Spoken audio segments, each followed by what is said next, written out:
50번.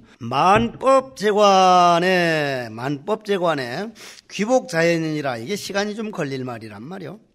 만법제관이라는 건 여러분들 화두 가운데 무슨 화두가 있습니까? 만법귀일, 일기하처란 말이 있죠. 만법이 하나로 돌아가냐, 하나는 어디로 돌아가느냐. 만공 스님이 그 법문을 많이 하셨다는데 저는 만공 스님을 못 뵀으니까. 저도 아주 선지식복은 많은데 제가 중될 때만 해도 61년도니까 금호 스님, 효봉 스님, 동산 스님, 기라성 같은 그런 어른들을 그 밑에서 참선을 못 배웠어. 그때는 내가 참선 쪽으로 과제를 안 해가지고 말이야. 생각해보면 진짜 억울해. 지금도 그때는 무슨 말인지 몰랐는데 송광사에서 효봉 스님 법문하는데 어린 때 무슨 다른 스님 모시고 갔는데 각공 스님이라는 스님이 질문을 하더만 떡하니까 그때는 무슨 말인지 모르는데 지금 들으니까 그 말이라. 네 이름이 무엇이냐? 각공입니다. 각이공 했느냐? 공을 각했느냐? 지금 생각해보면 지금만 같으면 그게 없어버려라도 내가 대답을 해가지고 그 어른들 그 살림살이를 그냥 엿볼 수가 있는데 뭐 각이 공했느냐 공이 각했느냐 무슨 소리인지 뭐 그 말만 내가 못 알아들은 게 아니라 내가 말귀가 좀 어두운 사람인가 봐. 효봉 스님 알죠? 효봉 스님 보고 지금 살아계셔. 송광사 감로함에 보면 보경화보살님이 있는데 보경화보살이 내 어린 때 16살 때일 거예요. 효봉 스님 보고 그때 이렇게 인물 잘생긴 스님들이 다 어디 가셨어요? 하니까 효봉 스님이 웃으면서 아주 순진해 보이더만 조개들이 다 물어가 버렸어. 그래. 그때 내 생각에 조개가 얼마나 크면 인간을 물어갈까? 그게 뒤태도 또 뒤태도 또 18살 때 돼서야 그걸 알아낸 거야. 그게 여자가 물어갔다는 말이더라고. 나중에 알고 보니까 여자가 조개가 안 물어가 버렸어. 그래. 야, 도대체 바다에 어떤 조개가 있길래 그런 말을 그렇게 못 알아들었던 거예요. 만법제관의 이 말은 만법이 하나로 돌아가니 하나는 어디로 돌아갔느냐? 하나가 돌아간 자리가 있다면은 그건 뭐요? 그건 돌아간 게 아니요. 돌아간 자리가 있다면 돌아간 자리가 남아있을 거 아니냔 말이요. 그러면 만법 귀일 일기하처냐 하는 그 돌아간 자리가 없는 자리를 깨달은 게 만법제관이라. 만법제관. 만법귀일 일기하처란 우리 공안이 있듯이 만법이라고 하는 것은 꼭 만 가지 법이 아니라 온갖 법을 말하는 거거든요. 온갖 법.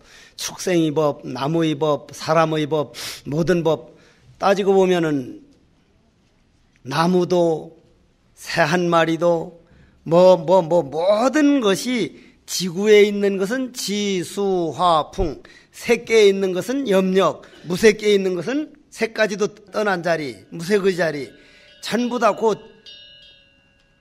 그 지구에 모이는 업과 색계에 모이는 업과 무색계에 모이는 업과 그 업에 따라서 다를 게 하나도 없거든요. 그러면 이제 만법이라고 하는 것은 우주 전체의 법을 이제 만법이라 그럽니다. 그러면 흔히 이제 만법길 일기하차하는 사람이 만법이 하나로 돌아가니 모든 건 마음이니까 마음으로 돌아가니 마음은 어디로 돌아가느냐? 그 사람은 이미 마음이라 해버리면 그 사람 마음하고는 10만 8천리죠.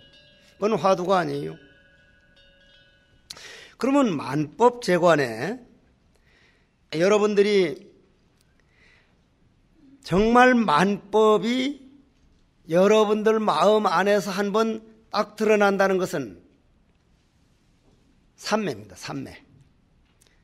우리가 흔히 독서 삼매니 일삼매니 하는데 그건 삼매가 아니고 내가 없어져 버리고 내가 없어졌다는 말은 번뇌 망상 모든 미운 마음 원망하는 마음이 없어져 버리고 요 물을 다 쏟아버리면 텅 빈 허공이듯이 머리끝에서 발끝까지 완전히 텅 빈 허공일 때 그걸 우리는 부처라 그러고 그거를 중도라 그러고 그걸 마음이라 그러는데 그렇게 드러난 상태를 우리는 만법제관이다 이렇게 얘기합니다. 귀복자연이니라 만법이 한눈에 다 보인다는 건 드러난다는 얘기 아닙니까? 한눈에 보인다는 것은 해인삼매가 뭐예요? 해인삼매.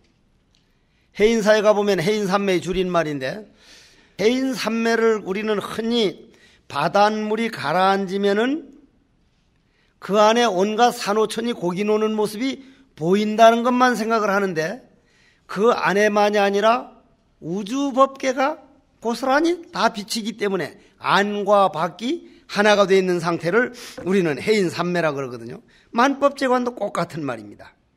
그러면 우리가 우리 마음의 바다가 일렁일렁 파도가 칠 때 나는 누구인가? 다시 물어보고 또 물어보고, 그러면 정확한 답은 어디에 있습니까? 물음 속에 있습니다. 물음 속에. 답을 따로 찾아가지고는 도저히 안 되고, 왜 뜰 앞에 잣나무라 했는가? 또 묻고, 왜 뜰 앞에 잣나무라고 했는가? 또 묻고, 물음을 깊이 들어가고 깊이 들어가서 나중엔 묻는 놈이 묻는 놈을 묻게 되기 시작하면 점점 들어가서 내 안에 있는 모든 번뇌망상이 똑같이 나는 누구인가? 왜 뜰 앞에 잣나무라 했는가? 온통 물음 전체가 될 때 머리끝에서 발끝까지 텅 빈 허공이 됩니다. 물음 자체가 답이 돼버리죠. 물음 자체가. 그러면 귀복자연이니라, 자연으로 돌아감이 자연스럽도다. 성철큰 스님이 이렇게 안 하셨는데, 돌아감이 자연스럽도다. 성철큰 스님은 우리한테 가르칠 때 이걸 뭐라 가르쳤냐면은, 귀복자연이라, 만약 자연으로 돌아갈 게 있다면 그건 천마외도다. 돌아갈 자연이 따로 있다면 그거는 모양이 있다는 얘기 아니냐. 어딘가 우리 이상향이 있다는 얘기 아니냐. 우리 마음 외에 다른 건 없다, 이 세상에는. 우주도 마음이요, 무색계도 마음이요, 색계도 마음이요, 욕계도 마음이요. 일체 마음 상태를 욕망이 뒤집어졌으면 욕계라 그러고, 색이 뒤집혔으면 색계라 그러고, 무색계가 되었으면 무색계라 되니까 일체는 마음뿐이지 마음에는 다른 게 있을 수가 없다. 그럼 이제 자연으로 돌아간다는 얘기는 무슨 얘기예요? 내 몸 안에 모든 번뇌망상이 화두로 되어버리니까 내 주인 자리를 버려두고 번뇌망상 찾아가지고 온데 돌아다니다가 아이고 이게 내 도둑놈 심부름만 하고 있구나 해서 내 고향에 돌아옴이 자연스럽도다. 내 고향에 돌아왔다는 얘기입니다. 내 고향에 돌아왔다는 얘기. 그러면 여러분들이 이제 거기에 보면 이런 말 나오죠. 시무도에 보면은 마지막에 거기에 뭐가 돼요? 동그란 원이 하나 나오죠. 원. 본래 원이니까.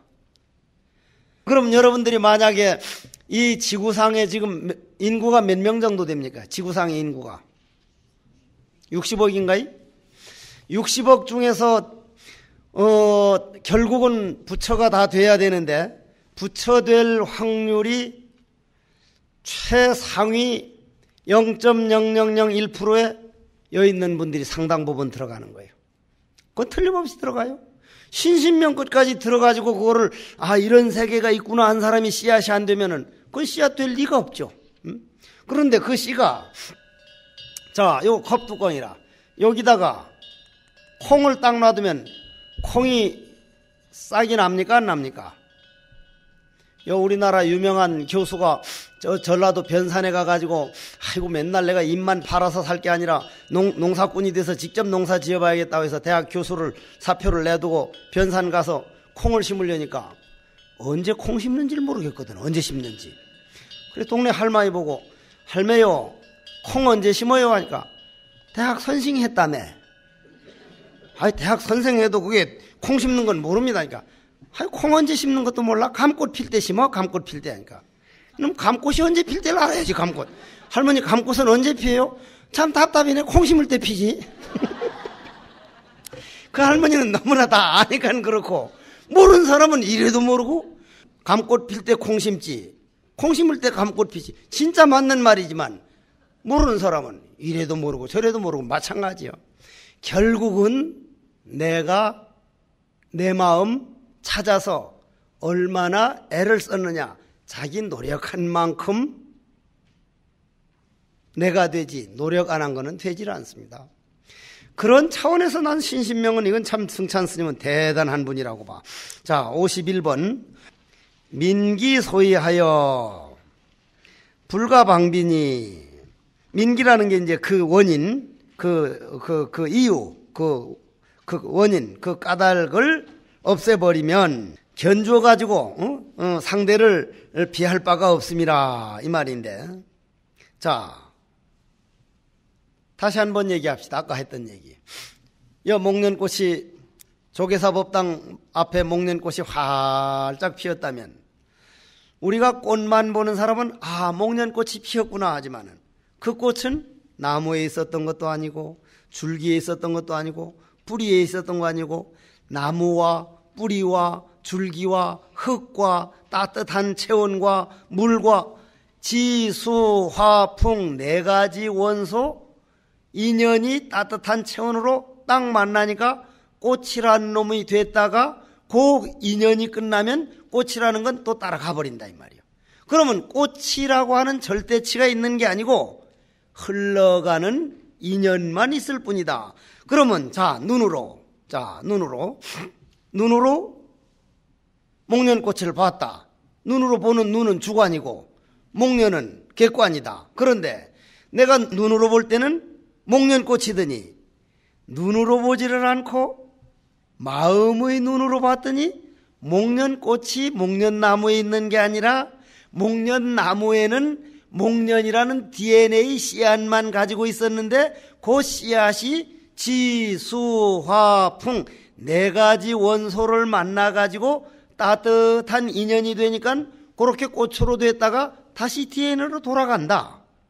고로 주관이 마음이 되면 객관도 마음이 되고 그러다 조금 더 깊이 들어가서 보는 나도 그 인연이 흘러감이 나고 목련꽃 피는 것도 인연이 흘러감이니까 나와 목련은 둘이 아니라 둘 다 연기법에 의해서 나라고 하고 목련이라 그러지 연기법만 있을 뿐이지 나와 목련이 따로 없다.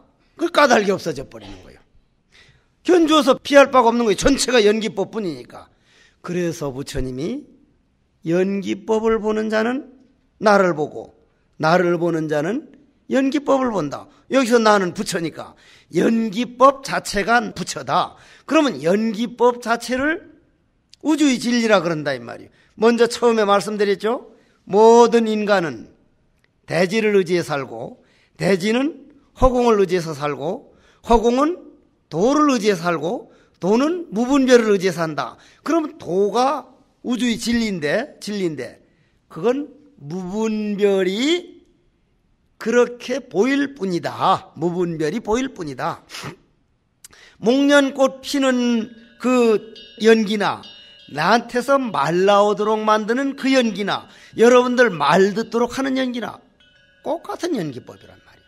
모양 없는 오련한 한자리란 말이에요. 그래서 불가방비인 거예요. 불가방비. 그러면은요, 예를 들자면은 우리가 좀 딱딱하다니까 재밌는 얘기 하나 하고 넘어갈게. 싱거운 소리라. 지금 미국에 가 있는 도법 스님이라고 내 사제인데 그 양반이 봉암사 주제할 때라. 봉암사 주제할 때 하루는 요만한 삼을 하나 가지다. 삼 알죠? 삼. 그때 요즘은 삼이 흔하지만 그때는 삼이 워낙 귀할 때요. 요만한 걸 가지고 와서 날 보고 스님은 산에 오래 살아서 산삼 볼 줄 아는데 산삼 감정 좀 해 주십시오. 근데 나 산삼 감정할 줄 몰라. 나는 주면은 그냥 바로 먹어버릴 사람이니까 내한테 그 감정해 달라고 하지 말라고. 그 이제 자해 스님이 내 사제 자해 스님이 떠고 왔으니까 스님 이 삼 좀 감정해 주세요 하니까 이리 보다가 산삼 같지 않은데 하니까 아이고 스님 무슨 말씀이에요. 그게 이리 해가지고 지금 어떤 사람이 지금 아주 하기 위해서 아주 어렵게 감정해달라 가져온 거라니까. 도법 스님 한눈 요렇게 파는데만 속여놓고 우물우물 씹어 먹어버렸단 말이에요. 옛날부터 말이 있죠. 산삼은 보는 놈이 주인이다. 일단 먹어놓고 봐라. 여러분들도 일단 보이기만 하면 먹어버려요. 뱃속에 들어간 걸 어쩔게요. 근데 먹자마자 얼굴이 붉게 달아오르는데 내가 그 직접 살았으니까. 돌멩이를 버쩍버쩍 드는 거예요. 아주 그냥. 평상시 못 들던 도로이거든요. 그거 참 희한도 하다. 그러더니 날 보고 서형님 왜? 내가 이번 겨울 안 넘길 거요. 이제 이번 겨울은 내가 몸이 약해서 공부를 못했는데 왜? 산삼을 먹어버렸죠. 그러니까 아이 어디 있어서? 그러니까 아까 도범스님이 이 감정해달라길래 원래 씹어 먹어버렸죠. 그건 내가 씹어 먹으려고 그랬는데 그 자네가 먹었네.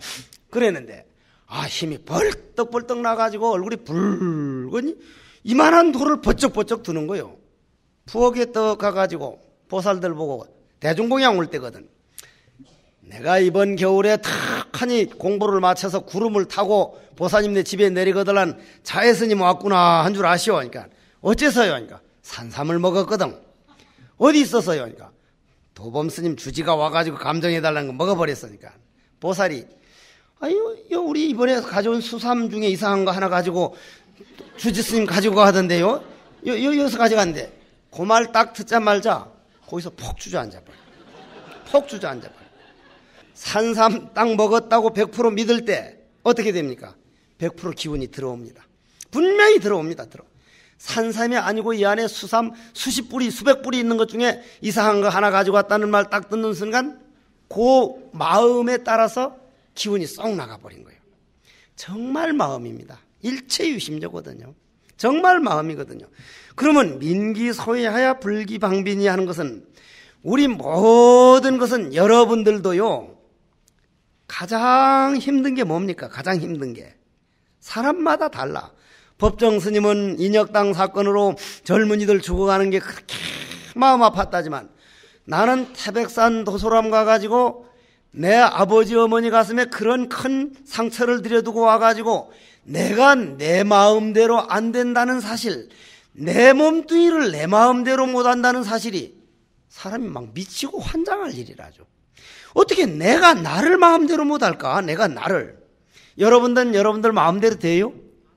안 돼요. 안 돼. 여러분들 마음대로 안 되는 이유는 뭐예요? 여러분들이 아니기 때문에 그렇거든요.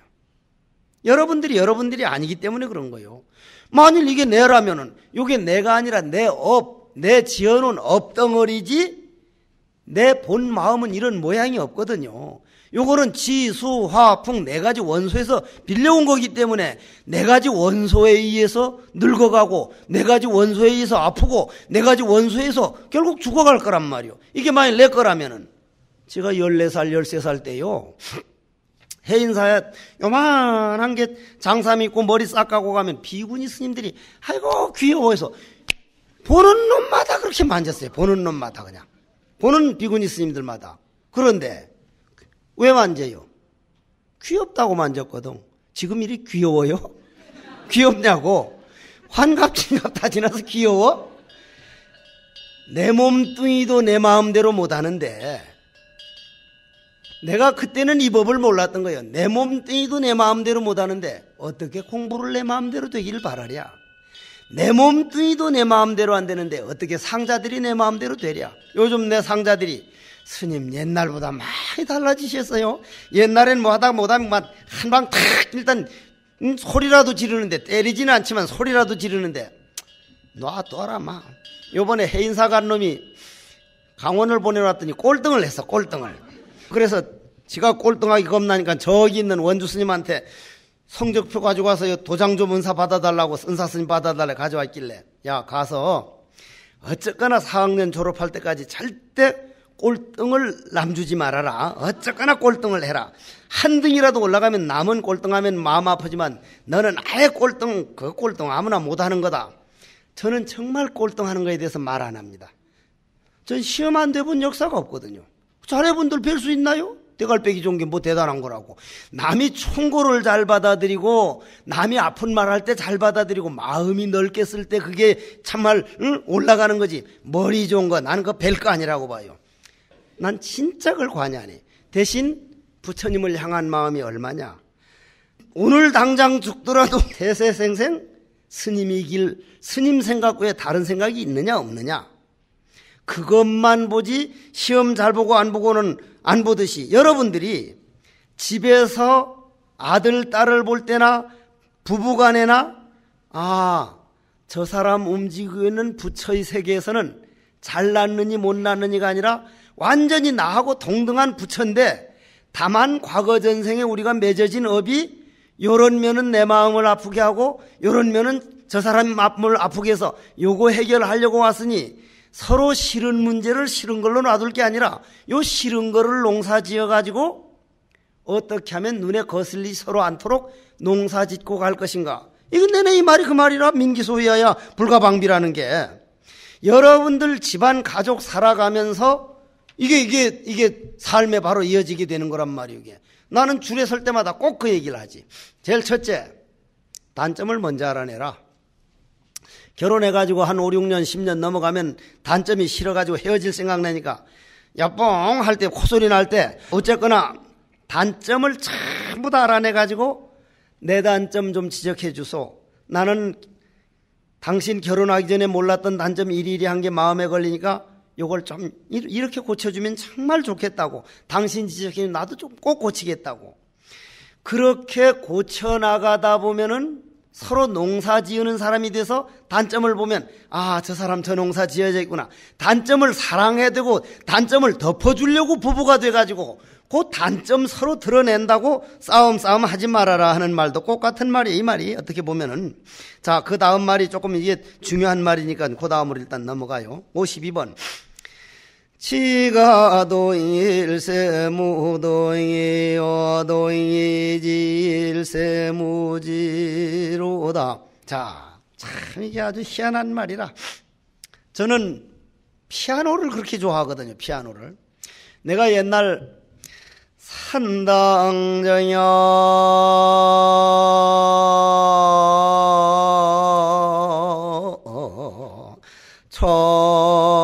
처무 그 옛날 목졸 때 한창 하면 그냥 그 목소리가 아주 좋아가지고 어떤 수녀님이 그 연불 하는 소리를 듣고 자기도 스님 되겠다고 따라왔다가 나 60이 넘어가지고 스님이 못된 수녀님이 있을 정도로 그 양반이 내가 나무아미타불 그런 그 곡조를 보고는 오선지에다가 나무아미타불 하는 걸 악보를 그려가지고 스님 이게 맞습니까? 봐주십시오 해서 보내왔는데 내 악보를 모르거든. 내가 악보를 몰라요. 내 중학교를 못 다니고 바로 고등학교로 올라갔거든. 그냥 악보를 몰라. 그런데 악보도 모르는 이 무식한 귀를 가지고 백건우 씨가 피아노를 칠 때 피아노는 정신없이 막 움직이는 걸 뭐라 그래요? 동이라 그러죠. 동. 정신없이 동인데 마음이 착 가라앉는데 완전히 정이라. 그걸 뭐라 그래? 동중정이라 그래. 동중정. 동과 정은 하나라.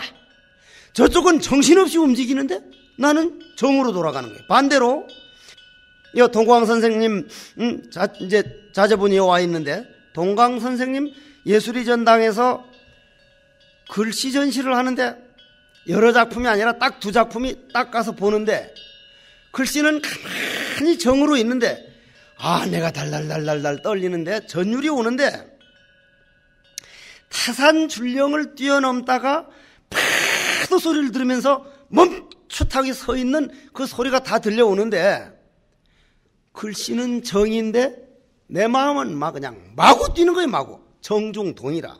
그러면 자 이게 뱅뱅 돌아갑니다. 이걸 뭐라 그래? 동이죠. 동이죠. 동인데 이거는요 지죠. 이걸 고요라 그러고 이걸 움직임이라 그러는데 자 그럼 이렇게 고요하면 뭐요? 움직임이 없는 상태지 고요가 따로 없습니다. 움직임이 없는 상태. 그러면 움직임은 고요가 없는 상태지 움직임이 아닙니다. 이게. 구로 지가 동일세 지 딱 끝인 거 고요는 동이 없는 것이지 고요는 세계가 따로 없다. 한 번만 움직여버리면 고요가 아니다. 고요와 동은 하나다. 즉 해국 스님 손하면 요것도 손이고 요것도 손이지 요건 손이고 요건 아닌 게 아니란 말이요. 고로 지가 동일세. 즉 동중정이기 때문에 그거는 무동이요. 즉 그친다는 것은 요 그친다는 것은 그치면서도 얼마든지 움직이는 그것이 그친 것이지, 그친 그 자체가 아니니 움직임이 그쳐진 것이니 움직임이 없고 동이 없는 것이고, 움직임은 동이 지일세. 움직이면서 움직이는 것은 그침이 끊어진 것이니 그건 그침이 없나니, 이걸 뭐라 그래요? 동지를 쌍조라 그래. 쌍조. 서로 인정해 준다. 성성이죠, 성성. 그 다음 무지를 쌍차라 그래. 쌍차. 서로 부정한다. 서로 부정한다. 적적이죠. 그럼 성적 등지 정해 이려 꼭 같은 말이라 이게. 그러면 자, 우리 마음에서 별별 잡념이 다 일어난다. 별 생각이 다 일어난다. 집안일도 안 돼가지고 별별 다 꼬인다. 누가 먼저 죽고 그냥 별일이 일어나고 별별 일들이 다 일어난다. 그런데 저 지금 소말리아 같은 아프리카 그런 쪽에서는 같은 민족끼리 싸워가지고 많은 그 젊은 여인들을 그냥 칼로 손 잘라버린 사람, 다리 잘라버린 사람 하는데, 우리한테는 꼭 같은 지구라고 하는 아버지가 볼 때는 엄청난 비극인데 우리하고는 아무 관계가 없는 일입니다. 관계가 없는 일. 그러나 우리 마음의 세계에서 볼 때는 그 일이나 똑같이 보기 때문에 쌍조죠. 쌍조라. 그렇기 때문에 쌍차 쌍조를 둘 다 초월해버려가지고 근본 마음자리로 돌아오는 것을 우리는 양변을 초월해서 중도를 깨달았다. 그 사람 마음을 깨달은 사람이다. 고로 지와 동이 무동이요 동지가 무진이, 이렇게 나가는 거예요.